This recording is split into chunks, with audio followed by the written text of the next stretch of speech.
Hello everyone, here we are talking about our dear first year teaching subject, that is teaching of English. Today's our topic is about prose, that is teaching of prose. कि जो prose होता है वो क्या चीज़ होती है? Prose is a type of a literature. ये एक साहित्य का जो एक रूप है जिसे हम prose कहते हैं. There are different types of literature, for example prose, poetry. तो ये अलग अलग तरीके के आप जो एक साहित्य के रूप हैं. तो ये जो साहित्य के रूप है ये किस तरीके का होता है, किस तरीके से हम इसको डिफाइन कर सकते हैं, क्या इसके ऑब्जेक्टिव होते हैं, आज हम अपने टॉपिक में करेंगे. तो फर्स्टली हम प्रोज की बात करते हैं कि व्हाट इज प्रोज. प्रोज एक ऐसी कंपोजिशन होती है जो एक लॉजिकल ऑर्डर में वर्ड्स लिखे होते हैं, एक मीनिंगफुल ऑर्डर में जो वर्ड्स हैं वो लिखे होते हैं. If we talk about our Indian schools, इन जो हमारा चल रही है 21st सेंचुरी, जो हमारा कंटेम्प्रेरी जो टाइम चल रहा है, उसमें most of the school have now adopt the modern structural syllabus with clearly defined objective of teaching English at different stages, at different level, that is primary level, upper primary level, senior जो students ने for senior secondary students. तो हर एक जो इनका level है, हर एक जो stage है उसके अकॉर्डिंग जो टीचिंग ऑफ इंग्लिश के ऑब्जेक्टिव्स हैं वो डिफरेंट टाइप के ऑब्जेक्टिव है according to mental age of student, according to their class, according to their interest. तो इसमें क्या है, for this purpose structural readers have been introduced for upper primary classes and ungraded collection और prose and poetry for the secondary and senior secondary classes. Along with its supplementary readers are also introduced for the extensive reading by the student. In the first 3 years, the aim of teaching English is to enable the child to build up the foundation of the foreign language through graded learning material, and thereafter to make them efficient to read, to understand meaning, to understand the subject matter, to understand any content. अगर हम इसके AIIMS की बात करें कि इतना कुछ हम करवा रहे हैं, अलग अलग क्लासेस के अनुसार हम उसका जो टीचिंग ऑफ इंग्लिश का एम्स है और जो ऑब्जेक्टिव हैं वो बना रहे हैं, तो इसमें जो एम्स हैं फॉर अचीविंग 2 एम्स, किस चीज के लिए जो बना रहे हैं, कौन कौन से एम है. फर्स्ट क्या है, हमारा लिटरेरी एम है, सेकंड है हमारा सब्जेक्ट मैटर एम, क्योंकि जो प्रोज है वो क्या है, पार्ट ऑफ लिटरेचर है. देन सबसे पहला हमारा लिटरेरी एम होगा, उसके बाद क्या एम होता है, हमारा उद्देश्य है वो सब्जेक्ट मैटर के रिगार्डिंग होता है. The teaching of prose should be intensive as well as extensive.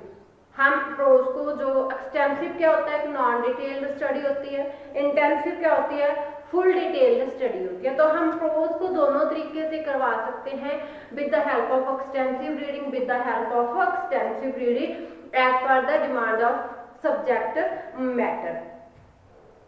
जो intensive study is mainly related to explanation, detailed information, appreciation and all those aspects that are considered essential for the development of authentic sense of the students. Extensive study means gaining of knowledge. Intensive जो study है उसमें आप word to word जो meaning है वो clear करोगे, आपका जो ग्रामर का पोर्शन है आप उसकी नॉलेज कर लोगे.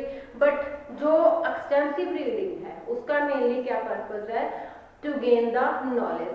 दैट मीन्स कि आपको सिर्फ और सिर्फ क्या करनी है, उससे एक जो ओवरऑल नॉलेज है वो गेन करनी है, वो आपको प्राप्त करनी है. That is extensively study reading. Now we talk about its definition, कि इसकी जो डेफिनेशन है वो क्या है. अकॉर्डिंग टू पॉलिटिक्स उन्होंने कहा है कि prose is word in their best order. जो प्रोज है क्या है, prose is words in their best order. आप इसको बेस्ट ऑर्डर मान सकते हो, आप इसको लॉजिकल ऑर्डर कह सकते हो. तो जो वर्ड्स होते हैं प्रोज में, for example we compose a story. Because जो स्टोरी है वो भी क्या है, पार्ट ऑफ एक प्रोज है। अगर हम कोई स्टोरी लिख रहे हैं, someone try to compose a story, then जो स्टोरी होगी वो उसकी जो लाइन है, उसके जो व्यूज है वो स्टेप बाय स्टेप होते हैं, एक लॉजिकल ऑर्डर के बारे में होते हैं। For example if we talk about story about thirsty crow, thirsty crow की जो स्टोरी है तो उसको वो एक जो उसके व्यूज है, उसके थॉट्स है वो एक सीरियल ऑर्डर में चलेंगे। फर्स्टली क्या होगा, once upon a thirsty crow he was very thirsty. तो पहले क्रो है, फिर वो थ्रस्टी है, फिर उसने पानी खोजा, फिर वो गार्डन में गया, वहां उसने पानी देखा, फिर देखा कि वो पानी थोड़ा था, फिर उसने कंकड़ डाले। तो क्या है, इस प्रकार से लॉजिकल ऑर्डर में चलेगा, एक स्टेप बाय स्टेप जो चलता रहेगा। इसमें हम ये नहीं कह सकते कि फर्स्टली जो क्रो था उसने घड़ा देखा, आफ्टर देन मतलब कि उसने पानी की सर्च की। तो इसमें रीजन है जो प्रोज हम तभी कह सकते हैं कि एक अच्छा जो प्रोज है, एक अच्छी जो कंपोजिशन है, जब क्या होगा उसके जो वर्ड्स होंगे वो उसके बेस्ट ऑर्डर में होंगे, या फिर हम कहें कि उसकी जो वर्डिंग है वो एक लॉजिकल ऑर्डर में होगी विद मीनिंगफुल पर्पस, उसका जो मीनिंग है वो भी क्लियर होना चाहिए। तो they poetry and prose are different type of composition. आगे हम अगर बात करें इसकी जो स्टडी है, इंटेंसिव रीडिंग है और जो एक्सटेंसिव रीडिंग है। जो इंटेंसिव रीडिंग है उसको हम डिटेल्ड स्टडी भी बोलते हैं, जिसमें हम हर एक लाइन से लेकर हर एक जो वर्ड है उसका मीनिंग क्लियर करते हैं। डिटेल जो प्रोज लेसन होते हैं they are also called intensive reading lesson. In detail reading text book is read thoroughly word by word, हर एक वर्ड का जो प्रोनाउंसिएशन है, उसका मीनिंग है, उसका जो सीक्वेंस जो उसका ऑर्डर में कैसे लगे हुए हैं, हर एक चीज की जो डिटेल होती है, हर एक चीज की जो नॉलेज है वो स्टूडेंट को होती है। In the language of Francis Bacon we can also say that text book is to chewed and digested, मतलब कि टेक्स्ट बुक को चबाया जाता है और डाइजेस्ट किया जाता है इन इंटेंसिव स्टडी में, because there are single word to लेकर पूरे जो सेंटेंस होता है उसकी जो स्टडी की जाती है with full detail, with full उसका जो मीनिंग है, उसकी जो प्रोनाउंसिएशन है।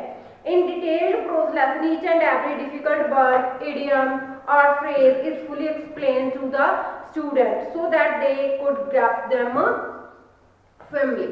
उसको अच्छे से वो याद कर सके, अच्छे से वो उस चीज को समझ सके। और जो नॉन डिटेल्ड प्रोज लेसन होते हैं उसमें जैसे हमने किया कि उसका जो मेन पर्पस होता है that is only gain to gain the knowledge, more and more knowledge. इसको आप एंटरटेनमेंट के भी पढ़ सकते हो, जो एक्सटेंसिव स्टडी रीडिंग होती है कर सकते हो, एंटरटेनमेंट के लिए कर सकते हो, आप नॉलेज इकट्ठी करने के लिए कर सकते हो, but there is no compulsion to read each and every word, each and every line and to understand each and every word meaning. Sometime जो स्टूडेंट होते हैं वो मीनिंग पूरी लाइन पढ़ने के बाद उसका जो एक्यूरेट मीनिंग ना समझने की बजाय उसको जो एक आइडिया लगा के उस चीज को समझने की कोशिश कर लेते हैं, एक्सटेंसिव जो रीडिंग होती है। आगे हम बात करते हैं इसके ऑब्जेक्टिव्स की। जो हमारा प्रोज है, टीचिंग ऑफ प्रोज है, इसको टीच करने का जो ऑब्जेक्टिव है वो क्या होते हैं। तो there are two type of objective. जो ऑब्जेक्टिव है इसके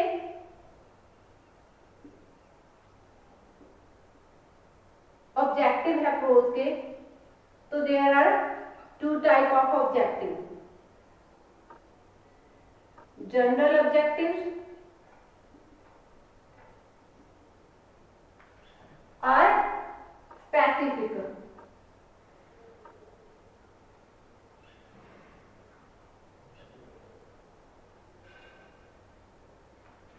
to type of objectives of teaching of prose, general objectives and specific objectives.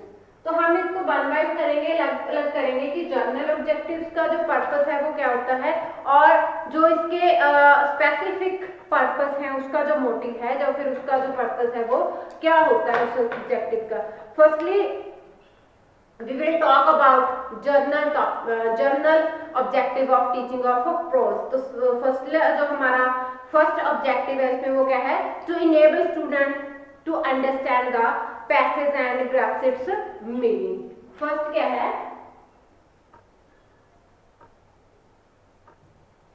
it enable the student to understand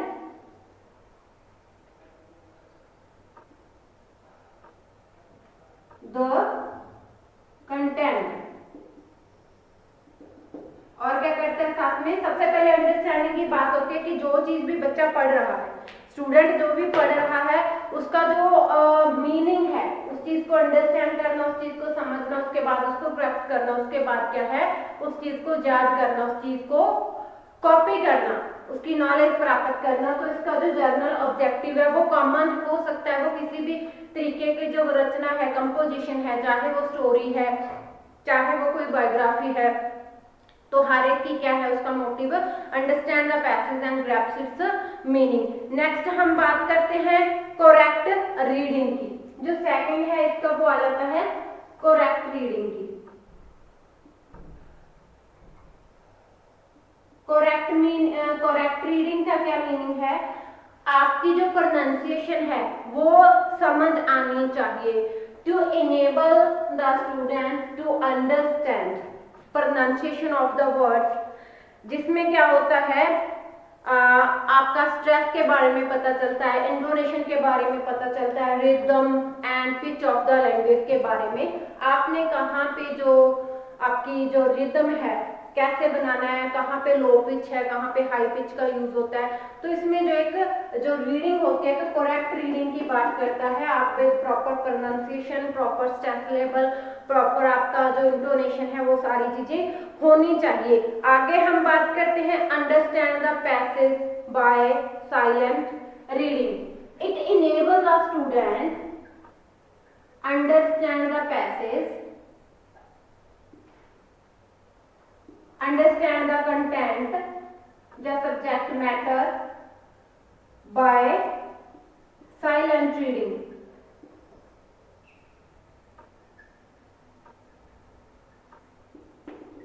Because silent reading is not a cup of tea for everyone. हर एक person है, हर एक जो बच्चा है silent reading से understand नहीं कर पाता कंटेंट को. तो जो प्रोज टीच करने का पर्पस है, उसका जो ऑब्जेक्टिव है वो क्या है, to enable the student understand the content by silent reading. आगे हम बात करते हैं ये क्या करता है, enrich active and passive vocabulary.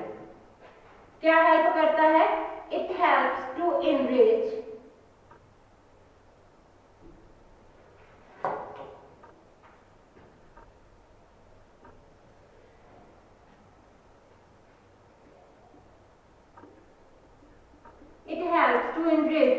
active and passive vocabulary. Active और पैसिव वोकैबुलरी है जो स्टूडेंट की, उसको इनरिच करता है. दैट मीन्स क्या करता है, उसको जो बढ़ाता है, बच्चे की जो वोकैबुलरी है वो ज्यादा से ज्यादा उसको आ जाती है. तो एक्टिव और पैसिव वोकैबुलरी दोनों ही जो वोकैबुलरी है वो बच्चे के लिए इम्पोर्टेंट होती है. तो इसलिए ये क्या हेल्प करता है, जो एक एक्टिव पैसिव जो वोकैबुलरी है उसको एनरिच करता है, उसको बढ़ाता है. नेक्स्ट हम बात करते हैं to enable them to express idea of the passage orally in writing. जो भी रिटन मटेरियल होता है वो या तो बोलकर ओरली और या फिर वो राइटिंग में जो अपने आइडियाज है किसी भी कंपोजिशन के बारे में, किसी भी टॉपिक के बारे में वो एक्सप्रेस कर सके. It helps the student to express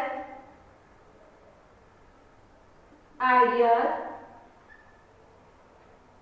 orally and in writing. orally and in writing। चाहे स्टूडेंट लिख के करे चाहे स्टूडेंट है वो बोल के करे, तो दोनों तरीके से वो क्या कर सकता है, अपने जो विचार है, अपनी जो कंपोजिशन के बारे में आइडिया है, थॉट्स है, वो दूसरों के सामने एक्सप्रेस कर सकता है। आगे हम बात करते हैं to enable the student to enjoy reading and writing.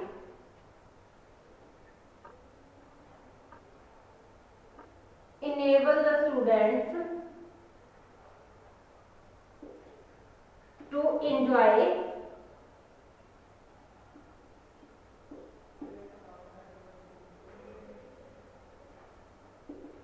reading and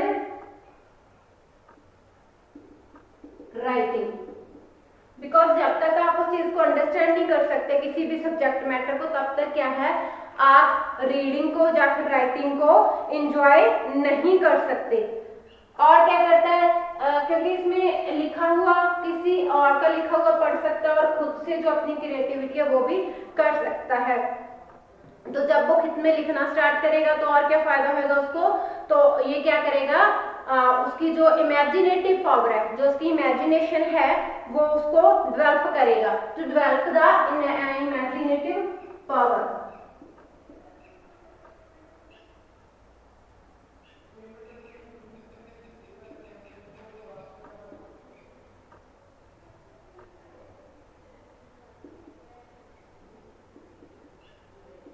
imaginative power, student की जो इमेजिनेशन होती है, इमेजिनेटिव जो पावर होती है, उसको ये डेवलप करता है। बच्चा ज्यादा से ज्यादा जो लिखने की कोशिश कर सकता है।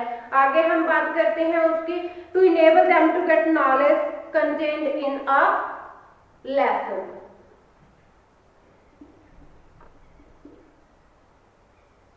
To attain knowledge, it helps us to attain knowledge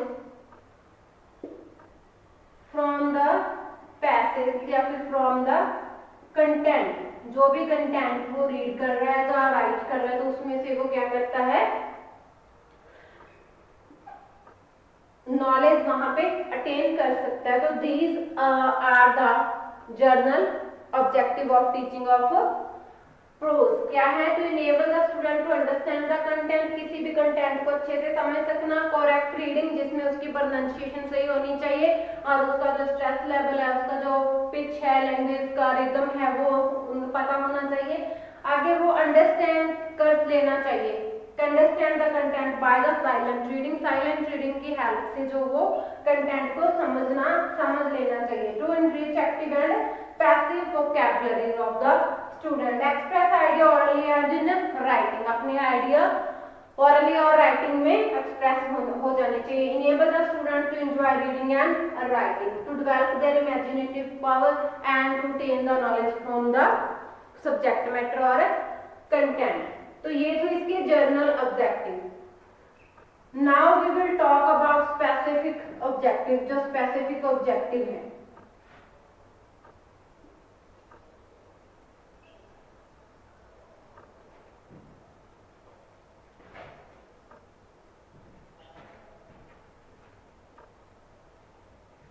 अब हम बात करते हैं इसके जो स्पेसिफिक ऑब्जेक्टिव्स हैं। स्पेसिफिक इसके कौन कौन से ऑब्जेक्टिव हैं। सबसे पहले हम बात करते हैं डिस्क्रिप्टिव।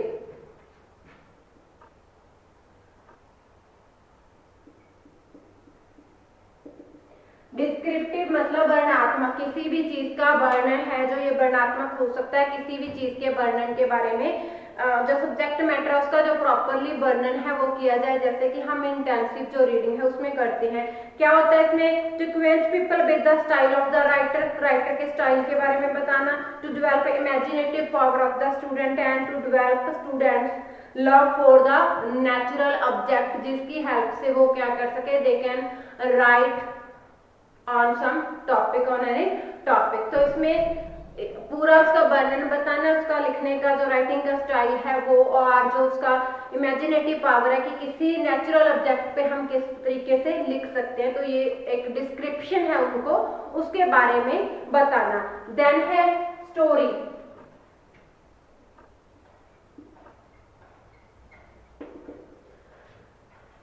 देखो कोई भी प्रोज है उसमें एक स्टोरी सी बनाई जाएगी, उसमें जो वर्ड्स हैं जो सेंटेंसेस हैं वो एक लॉजिकल ऑर्डर में चलेंगे। इसमें क्या जो स्टोरी में क्या कुछ एक्सप्लेन करवाया जाता है, क्या अंडरस्टैंड करना होता है। First to give knowledge of some facts through the story, एक स्टोरी के थ्रू कुछ जो फैक्ट्स हैं उसकी नॉलेज देना। To train students character, students के जो करेक्टर है उसको ट्रेन करना। To acquaint them with the style of story writing, उनको स्टोरी जो लिखने का स्टाइल है उसके साथ उनकी जो जान पहचान करवाना, उसकी जो जानकारी देना। To develop students power of imagination, because without imagination they can't write on any topic, with the imagination power they can write on any topic easily. To provide a suitable channel for the use of surplus energies of youths, to enable them to compose short interesting stories, कैसे वो जो stories है उसको compose कर सकते हैं, कैसे उनको एक जो सीरियल ऑर्डर में अपने थॉट्स लिख सकते हैं, जो एक लॉजिकल ऑर्डर में कैसे वो जो विचार हैं वो लिख सकते हैं। बिकॉज जो वर्ड्स हैं जो सेंटेंस है अगर वो थॉट्स लॉजिकल ऑर्डर में नहीं होंगे तो उसको एक हम अच्छी कंपोजिशन नहीं मान सकते। आगे हम बात करते हैं ऐसे की।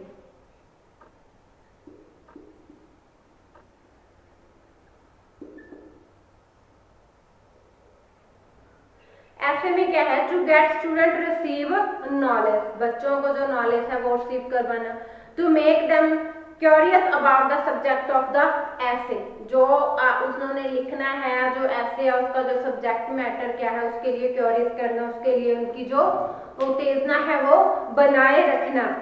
To acquaint them with the style of essay writing, to enable them to arrange ideas in a systematic way, because बार बार यही बात होती है कि जो प्रोज है एक्चुअली में वो है क्या, प्रोज है कि जो उनके जो वर्ड्स लिखे होते हैं वो इन देयर बेस्ट ऑर्डर होना चाहिए। तो चाहे आप स्टोरी लिख रहे हो, चाहे आप ऐसे लिख रहे हो, चाहे आप जो क्या है बायोग्राफी है, चाहे ऑटोबायोग्राफी है, कुछ भी है तो उसमें जो है सिस्टेमैटिक वे में, सिस्टेमैटिक ऑर्डर में जो थॉट्स है वो लिखे जाएंगे। तो हर एक जगह पे क्या है जो सिखाया जाएगा, एक इमेजिनेशन पावर, स्टोरी में इमेजिनेशन पावर, ऐसे में जो इमेजिनेशन पावर है और जो एक सिस्टेमैटिक जो एक लॉजिकल ऑर्डर है वो बहुत ही ज्यादा मायने रखता है।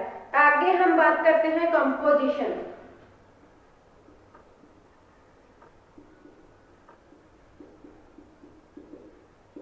कंपोजिशन का मतलब है to write on some topic, किसी भी टॉपिक के पे कुछ लिखना, वो कंपोजिशन होता है। To enable the student to write correct English with reasonable speed, जब वो कंपोज करते हैं चाहे वो स्टोरी को कंपोज करे चाहे ऐसे को, तो कंपोजिशन का पर्पस क्या रहता है, वो जो अपनी राइटिंग है जो लैंग्वेज लिख रहे हैं वो एक तो करेक्ट उसकी स्पेलिंग होनी चाहिए, दूसरा एक जो उसकी रीजनेबल स्पीड है वो होनी चाहिए, वो स्पीड ना कम ना ज्यादा, एक रीजनेबल स्पीड में वो एक अच्छी हैंड राइटिंग के साथ लिख सके। To enable the student to express their ideas in a connected and a logical ways, this is the main characteristics of a prose. जो आइडियाज हैं वो एक कनेक्टेड हैं, एक दूसरे से होने चाहिए और एक लॉजिकल वे में होने चाहिए। Next, to develop student imagination power, imagination power होनी चाहिए उसकी।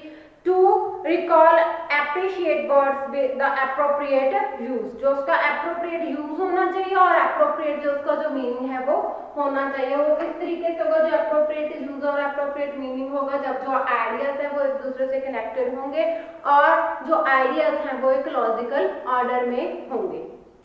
आगे हम बात करते हैं biography.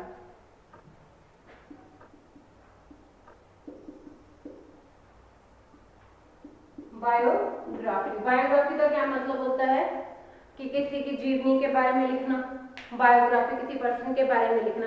To get student acquaint with the life and deeds of a great man, जो भी उस जिस पर्सन के बारे में लिखा जा रहा है उस पर्सन की लाइफ में कैसी उसकी लाइफ थी, क्या उसकी जो उपलब्धियां थी, कैसे कैसे उसने वो काम किए, क्या उसको जो संघर्ष करना पड़ा, ईच एंड एवरीथिंग स्टूडेंट को पता होनी चाहिए। They have to know get information about the whole life of that great person, उसके जो पर्सन की सारी जिंदगी के बारे में जो फैक्ट्स हैं वो पता होने चाहिए। To show them the path of character building, to increase their love for aspiration, to inculcate in them desirable sentiments, to follow the teaching of great men of the world, to develop student characters on the modes of the life, histories of righteous person who worked for universal amity and brotherhood. तो जब भी biography लिखी जाती है तो उसका, क्योंकि जिस पर्सन की आप बायोग्राफी लिख रहे हो वो कोई ग्रेट पर्सन है, फेमस पर्सन है, तो वो दूसरों का रोल मॉडल भी हो सकता है, तो उसके बारे में जो तो करेक्ट जो उसकी जो शिक्षा है वो सबको आनी चाहिए, जो उसकी एक ऐसी शिक्षा होनी चाहिए जिससे कि दूसरे वाला पर्सन भी पढ़े तो वो भी इस चीज से मोटिवेट हो, लिखने वाले को भी जो मोटिवेशन है वो मिले। नेक्स्ट हम बात करते हैं प्ले और ड्रामा।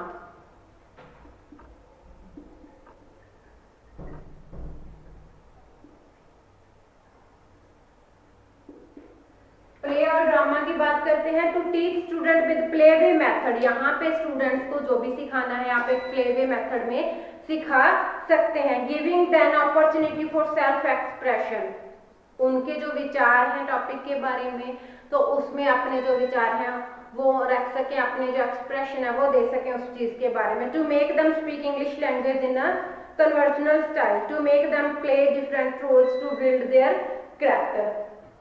डिफरेंट टाइप ऑफ के जो रोल होते हैं जो कैरेक्टर प्ले करके जो स्टूडेंट है वो अपने जो व्यूज है वो वहां पे दे सकता है। तो वो एक प्ले वे मेथड भी जो है कह सकते हैं हम, एक बेस्ट जो मेथड हो सकता है किसी भी टॉपिक को कंपोज करने के लिए, कोई स्टोरी लिखने के लिए, ऐसे लिखने के लिए, जब किसी भी तरीके की जो कंपोजिशन है वो लिखने के लिए। तो प्ले और जो ड्रामा है बच्चों को उसमें जो इंग्लिश लैंग्वेज का कन्वर्सेशनल जो स्टाइल है उसमें स्पीक करने के लिए, उसमें स्पीकिंग में उनको जो है हेल्प करनी चाहिए।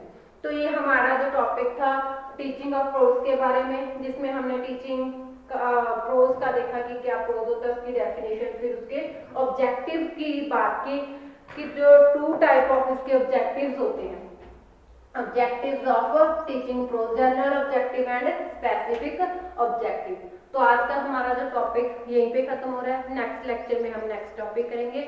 आज के लिए इतना ही। Thank you, have a nice day.